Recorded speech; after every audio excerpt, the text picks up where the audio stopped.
This is the story of a writer who was found alone by some rogue boys. They held her captive and forcibly did something disgusting to her. After that, we'll see what happens to her throughout the rest of the story. At the beginning of the story, we see a girl named Jennifer, who is a novelist. Since she is a writer, she was going to stay in a remote area away from the city, so that she could finish her novel there. So first, she goes to a store and meets a man named Earl to get the key to her cabin from him. Since Earl is the owner of that cabin, he gives the key to Jennifer, and also explains the way to reach the place. After going a little further on the road, Jennifer stops at a petrol pump to fill her tank. There, she sees two men staring at her. Their names are Andy and Stanley. Then a worker named Johnny comes and starts helping Jennifer. When Johnny asks where she is staying, she replies that she's staying in a nearby cabin. After that, Jennifer gives money to Johnny. Then, by mistake, her foot hits a bucket, which causes Johnny's pants to get wet. Seeing this, his friends start laughing. Jennifer says sorry to him, and then leaves from there. After that, she reaches her cabin, which is right in the middle of the forest. Once there, she starts writing. At night, while Jennifer is talking to her friend, she suddenly hears some noises behind the cabin. When she goes there, she finds a room with its door open. As she goes inside, she sees many tools and a box of poisonous powder. She quickly shuts the door of that room and returns to her cabin. Later, while writing, her clothes get wet by mistake, so she goes inside to clean it up. We then see someone watching her from the window. The next morning, while Jennifer is jogging, she finds an old, small house in the middle of the forest. When she goes inside, she sees that the house is completely empty, and no one is there. She then comes back to her cabin and goes to the washroom, but when she turns on the tap, there's no water. So, she calls for help. A man named Matthew comes to her cabin to fix the pipe. After he fixes it, Jennifer happily kisses him on the cheek and thanks him. Now Matthew is a bit shy and foolish, so he runs away, feeling embarrassed. In the evening, Matthew goes fishing with Stanley, Andy, and Johnny. While talking, he tells them that the girl from the city kissed him on the cheek. Johnny feels bad after hearing that and says, "This can't be true." Then Stanley shows Johnny a video of Jennifer on his camera, which means Stanley was the one watching her through the window earlier. After seeing this, Johnny's intentions turn bad. He starts talking badly about Jennifer to his friends and says, "I will hunt this girl tonight." That night, while Jennifer was sleeping, she heard a noise at her door. When she goes to check, she finds a dead bird lying there. This scares her a lot. She runs back inside her cabin, but as soon as she enters, she sees photos of those men on her laptop. This frightens her even more. Suddenly, all three of them come into her room and surround her. Jennifer asks them why they've come there and lies to them, saying that her boyfriend is about to arrive so they should leave immediately. But Johnny says, "I know she doesn't have a boyfriend. I even heard she kissed Matthew on the cheek." Saying this, they call Matthew and bring him inside. Jennifer tells them that she only kissed him to thank him. Johnny then says, "I know city girls very well, and I also know what they really want." Then Johnny gives a bottle of alcohol to Jennifer and tells her to drink it. Jennifer doesn't want to, but Johnny says, "If you drink this, we'll leave." So Jennifer drinks the alcohol, even though she doesn't want to. But even after that, they don't leave. Then Johnny puts a baseball bat in Jennifer's mouth and tells her to show her teeth. Jennifer does as he says, but Johnny starts shaking the bat against her teeth. After that, he takes out a gun and tells Jennifer to kiss it, saying, "Imagine I'm your boyfriend." He forces her to kiss the gun and puts it inside her mouth, shaking it. Matthew doesn't like any of this, so he turns his face away. Then Andy puts a bottle in Jennifer's mouth and is about to break it, but Jennifer pushes him down. She quickly takes out a spray from her bag, sprays it into Stanley's eyes, and runs away from there. Now it becomes morning while Jennifer is still running. On the way, she meets two men, one of whom is the same man named Earl who had given her the key. She tells them everything that happened. Then the other man tells Jennifer, "I'm a sheriff, so don't worry." After that, the sheriff tells Earl to go to the other side of the forest. Saying this, he takes Jennifer with him back to her cabin. When they go inside and search, they don't find anyone there, but the sheriff finds Jennifer's beer bottle. Then he says, "Maybe you imagined all this because you were drunk." But Jennifer says, "No, they really tried to force themselves on me." Still, the sheriff doesn't believe her and begins searching her, and we see that he starts touching Jennifer's body inappropriately, pretending it's part of the search. Then the four boys arrive and start smiling at Jennifer. Seeing them, Jennifer realizes that the sheriff is also with them. The sheriff then starts misbehaving with Jennifer and begins hitting her. He says, "Now something very bad is going to happen to you." After that, Johnny grabs Jennifer and tells Matthew to take off his clothes. He says, "Today, I'll make you a man." Then Matthew starts undressing. After that, Johnny forcefully tears Jennifer's clothes, makes her lie down, and tells Matthew to abuse her. Then Matthew starts forcefully doing dirty things with Jennifer, causing her a lot of pain. She starts screaming. At that moment, the sheriff's daughter Angel calls him from home. She says that he should come home early today. The sheriff promises his daughter that he will return early. After that, they leave Jennifer there and go away. Now, after they leave, Jennifer somehow gets up and starts walking out of the cabin without clothes. But after going a little further, those 5 men came in front of her again and surrounded her, because they still weren't satisfied. They grab her again and force her to lie down on the ground. Andy starts dipping Jennifer's face into the water. This time, the sheriff takes off his clothes and forces himself on Jennifer. Jennifer screams in pain, but those monsters abuse her one by one. When they are finally satisfied, they leave her. Somehow, Jennifer gets up again and starts walking away. After tolerating so much cruelty, she becomes completely mad. Then, when she reaches near a bridge, all 5 of them come there again to kill her. But Jennifer jumps into the water. When they look for her, they don't find her anywhere. So they wait for hours, hoping her body will float up, but it never does. Seeing this, the sheriff tells them, "You all need to keep an eye out. If Jennifer escapes from here, we'll all be in trouble." Then he burns all of Jennifer's belongings, so that no evidence remains.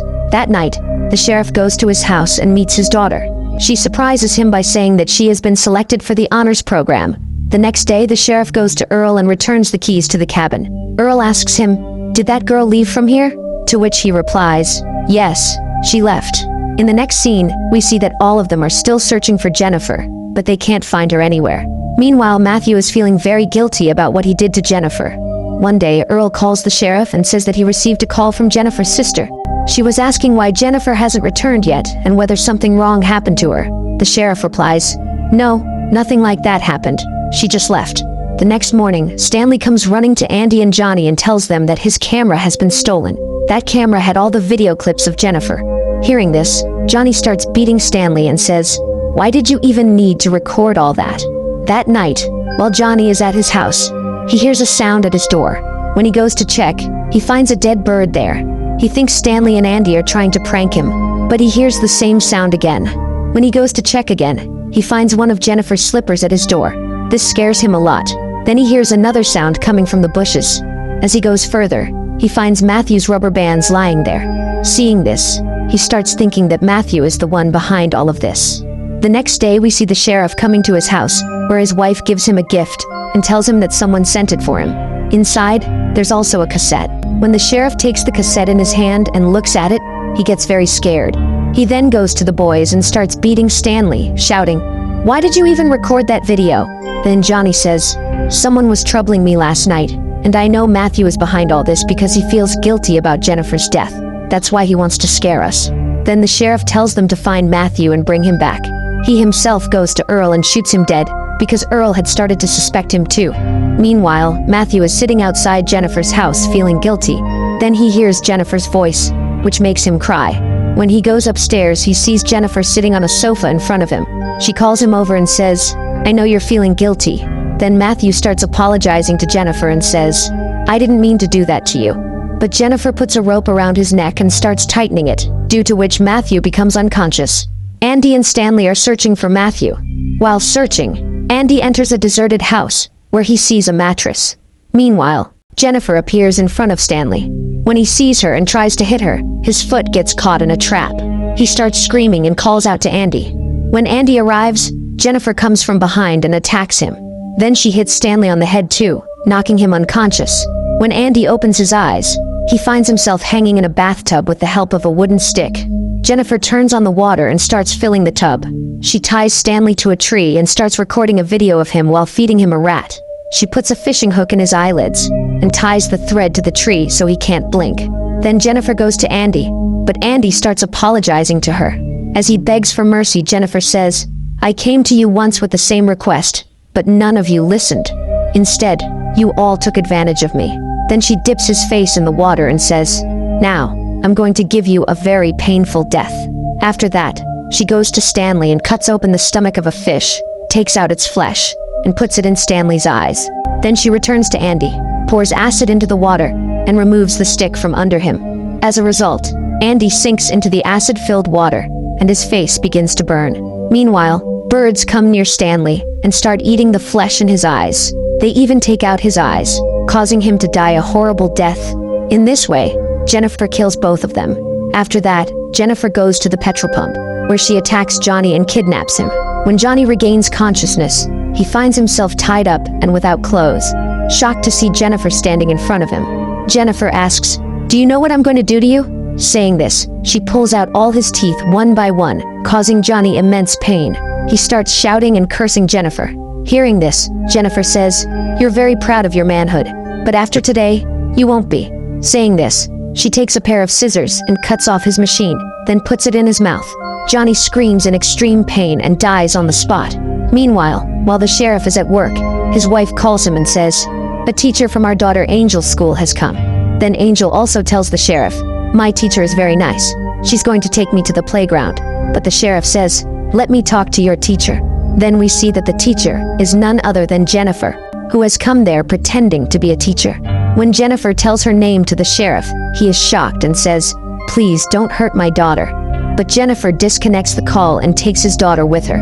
Later, when the sheriff reaches home, his wife tells him that the teacher took their daughter to the playground. Hearing this, the sheriff rushes to the playground and starts searching for his daughter, but he doesn't find her anywhere, so he gets back into his car to leave. Just then, Jennifer attacks him from behind and takes him away. When the sheriff opens his eyes, he finds himself tied up, and Jennifer has inserted his shotgun into his backside. In pain, the sheriff pleads with Jennifer, "Please don't kill me. Let me go." But Jennifer keeps pushing the shotgun in and out and says, "I felt the same way when you all forced yourselves on me like monsters." The sheriff then asks, "What did you do to my daughter?" Jennifer replies, "Your daughter is young and beautiful. How would she feel if someone forced themselves on her?" The sheriff angrily says, "If anyone tries to do that to my daughter, I'll kill them." Then Jennifer says, "That's exactly the punishment I'm giving you, because you did the same thing to someone else's daughter." After this, Jennifer ties a rope to the trigger of the shotgun and connects the other end to the hand of Matthew, who is lying unconscious in front of the sheriff. Then she tells the sheriff, "When Matthew wakes up, both of you will die." Saying this, she goes outside and sits down. Eventually, Matthew regains consciousness and is shocked to see the sheriff. The sheriff tells him, "Don't move at all," but Matthew unknowingly moves his hand, which pulls the trigger. The shotgun fires. The bullet tears through the sheriff from behind and hits Matthew in front. Both of them die on the spot. Then we see Jennifer, who is finally happy after taking her revenge by killing all those monsters in a brutal way. And this is how the story ends. So friends, let us know in the comments if you want to see part 2 of this movie. And if you've watched the video till the end, thank you very much. We'll meet again with another new story.